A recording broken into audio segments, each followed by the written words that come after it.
An amazing job.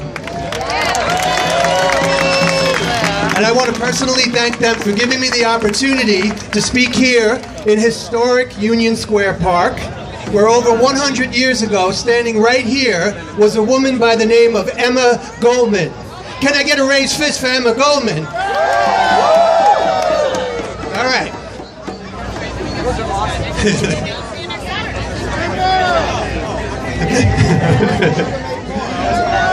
All right. Now, I'm sure there are many reasons why people came out here today. Perhaps they wanted to acknowledge that GMOs are not labeled, they're not tested by the FDA, that GMOs, once released into the environment, cannot be recalled. GMOs are not designed to feed the poor, and so on and so on. Whatever the reason was that brought you out to the park today, I want to connect it with one simple fact.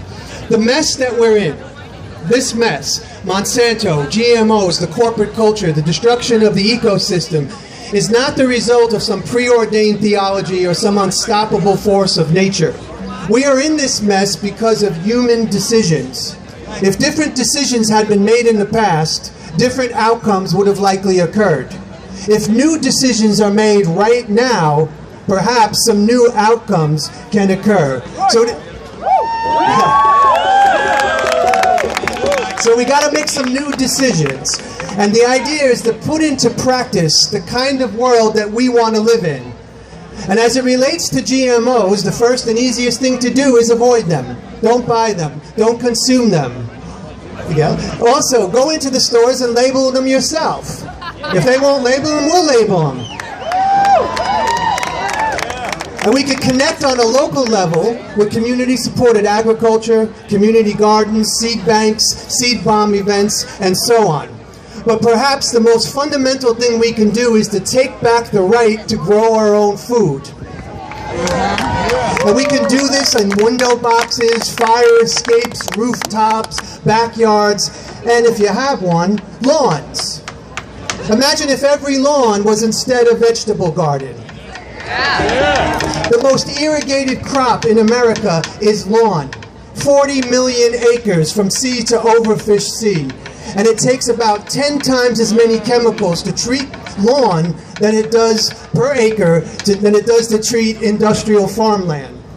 This is how the corporate culture and companies like Monsanto have twisted us into surrendering our ability to grow our own food and instead willingly poisoning our own landscape. Now, since I mentioned industrial farmland, let me ask a question. How many vegans do we have here today? Make some noise if you're a vegan. Get loud if you're a vegan. Now, that's not bad for a bunch of protein-deficient, annoying, self-righteous militants. I'm impressed. Hello, Kenny. Well, here's the reality. Roughly 95% of, depending on the grain, of grains grown in America are genetically modified. The vast majority of those grains aren't fed to humans. They're fed to doomed animals, which are then murdered for so-called food to be fed back to humans. And guess what? That food is also not labeled genetically modified.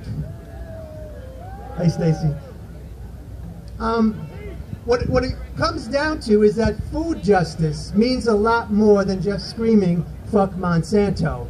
So here's another new idea. In the name of eco-defense, let's embrace holistic justice, collective liberation, and move towards a plant-based lifestyle. Because GMOs are not the only hidden ingredient in animal food. For those of you who are not vegans, let me tell you what else is not on that label. There's unspeakable animal cruelty. There is a human health holocaust. There is exploited human labor. There is more power and more control for the 1%. There is the hierarchy of privilege. And perhaps most relevant to today, there is irreversible environmental devastation. So if your idea after the march, it's a good idea to go get a burger or order a pizza, just remember that industry, the global animal agribusiness, eats up and destroys 1/3 of the planet's land surface. It is directly responsible for topsoil depletion, deforestation, species extinction, and so on, overfishing and so on, and it is the #1 source of human-created greenhouse gases, which translates directly into climate change. So if you call yourself an environmentalist, if you call yourself an activist, here's a new decision for you. Start living it 24 hours a day. Embrace food justice 24 hours a day. What it comes down to is that nothing matters unless we have a functioning ecosystem. Whatever your personal issue is, go for it. We need as many activists as possible, but none of it matters unless the ecosystem is functioning, and that's where we can unite. We must make these big connections. We can't just focus on one corporation. We could look at the other corporations that are killing the ecosystem via the food industry. There are far too many to name, but there could be Cargill, Tyson, Smithfield, KFC, Nestle's, McDonald's, and so on. So we must bring down Monsanto, but we can't forget all the other corporations. And this is where our food choices and our commitment to food justice connects directly to Wall Street, and it has the support of both political parties, and it makes possible so-called free trade agreements like the Trans-Pacific Partnership, aka TPP. And if that passes as it stands right now, it means that more third world countries will be forced to shift to factory farming in order to remain competitive. So that translates into game over for the environment. Fuck that shit! So the idea, as you see what I'm doing here, is to make connections. Connections between the big issues and connections with each other. Do not leave this march today without making some new connections, preferably some people that might not agree with you on everything. And then use these new connections to create more actions. One day isn't enough. We need to make a habit of this. So we need to embrace activism as a lifestyle. And I know that choosing sustained activism or direct action can be a frightening or a scary choice. But ask yourself this: is there anything more frightening and more scary than surrendering control of your food and your water? So do not opt for the illusion of safety over the quest for justice. There are good reasons to be afraid, comrades, but there are better reasons to be bold. So it's simple as this. In this struggle that we're in, it's real simple. Either you're working to preserve the future, or you're not. So ask yourself, which side am I on? Because we need a planet with far fewer reasons to grieve and far more reasons to celebrate. And the good news is that there is a growing celebration meeting right here at the corner of empathy and anger. And what we're planning is nothing short of a global jailbreak. So join us. And remember these words: ask not what your ecosystem can do for you. Ask what you can do for your ecosystem. Peace and power to all species. Thank you. Peter's going to call us Earthlings now. Okay, that was wonderful. Thank you. We have John from Food Not Bombs to talk to you now. Please welcome John. He's an awesome guy. Thank you, guys. Following up Mikey Z, I'm not really even sure where to go from that. Everything he said is dead on in terms of the sheer exploitation that exists in our food industry, from huge factory farms that exploit animals and human labor to people that are trying to feed their kids a healthy lunch and end up feeding them cancer-causing chemicals. I'm here to talk to you about community. I'm here to talk to you about one of the solutions to this problem. You see, we all live here in New York City, and I'm willing to bet most of you here struggle to pay the bills, struggle to pay the rent, struggle to pay for groceries for your family or heating oil for your kids to stay warm, and we're all in the same boat together. You see, we all struggle every single day to make ends meet. We struggle by taking on 2 jobs or 3 jobs.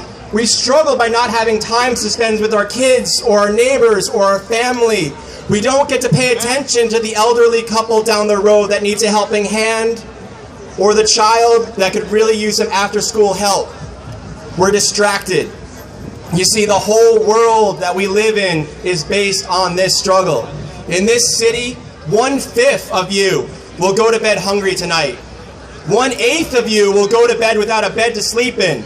You'll be sleeping on the street. You only have to go a block or two down to see folks that are going to be sleeping on the street tonight. And yet every single day, we're taught to just watch out for ourselves, watch out for our own, watch out for our families. We don't watch out for each other. And so what we do is we remain blind to all the bad things that are going on around us. We eat poisoned food, we drink poisoned water, we work poisonous jobs, and we struggle because we're just trying to take care of our own. And it's only until that we realize that we're a community of others that we can conquer these problems. Every single day with Food Not Bombs, we collect food that would normally end up in the trash. This is perfectly good food, bananas with a little speck on them, or day-old bread, things that you would have no problem purchasing from this Whole Foods right over here, but they'll throw it out anyway. And we rescue just a very small portion of it, and we're able to feed thousands of people every single day. I do not exaggerate this number. I welcome you all to join to our food shares and see what we do on a daily basis to see what's possible. But I mentioned this not to get off topic, because we're all here to talk about GMOs and Monsanto and the poisoning of our food. I mentioned this to talk about a solution to the problem. You see, one of the reasons why we're pushed with GMO foods, and one of the reasons why you hear all these politicians talking about, well, this golden rice that Monsanto makes will feed people in Africa, will feed the starving children. It's an excuse for a product that no one really wants. They say there's not enough for everybody, so we need to make a new product for everybody. But when you look at all the stores that throw out food, when you look at the farmers that are paid by our government to burn crops so they don't end up on the market, you have to wonder, why are we destroying food when there's hungry people? The same can be true in any industry. In housing, there's actually 1 million vacant homes in New York City, and yet there's millions of people that don't have a bed to sleep in. Across the country, there are so many people that have no access to health care and a good educational system, yet we have the resources to provide these things. We choose not to, and yet we all struggle. We struggle to take care of our own, and we don't pay attention to those around us because we're focused on what we need to do to survive. And that's exactly what Monsanto wants. That's exactly what Nestle wants. That's exactly what GM and Lockheed Martin and every single corporation that's taking advantage of you wants. They don't want you to unify. The most radical thing you can do in our society is stop by that person that's sleeping on the street tonight, and don't just give him $1, have a conversation with him. Offer him into your home, make him a meal. That elderly couple that has trouble shoveling the snow, offer to help them out. Build relationships, build community. Because if you're by yourself, you're never going to change anything. And this is a wonderful thing that we're all gathered here together. Thousands of friends and family and members of this awesome community right here. But when we leave, we have to grow this community. We have to educate people that aren't us, that don't look like us, that don't speak like us, that we might be a little bit afraid of, or we might feel alienated from. Because every single day that we stay divided, they win. Now, I ask you to take one small step to change this system. I ask you to befriend somebody that you don't know, to make a connection in your community that will benefit others. If it's walking down the street and seeing an empty lot and transforming it into a garden with your neighbors, or if it's starting your own food share and collecting food that would be thrown out and helping to share it with folks in need, I ask you to do something to change this system. Because there's amazing folks that'll be up after me talking about the facts about Monsanto and GMOs and all the poison that they're giving you in their food. But change is going to be a slow, gradual process. And without you actively participating in that change, no petition, no protest, no sign will have anyone listen to you. It's radical community power that's going to change things. So I ask you, don't ask permission. Don't ask permission to build that community garden. Don't ask permission to start sharing food in your neighbors. Do it. And so please, just follow that message. Just get it done. Thank you, guys.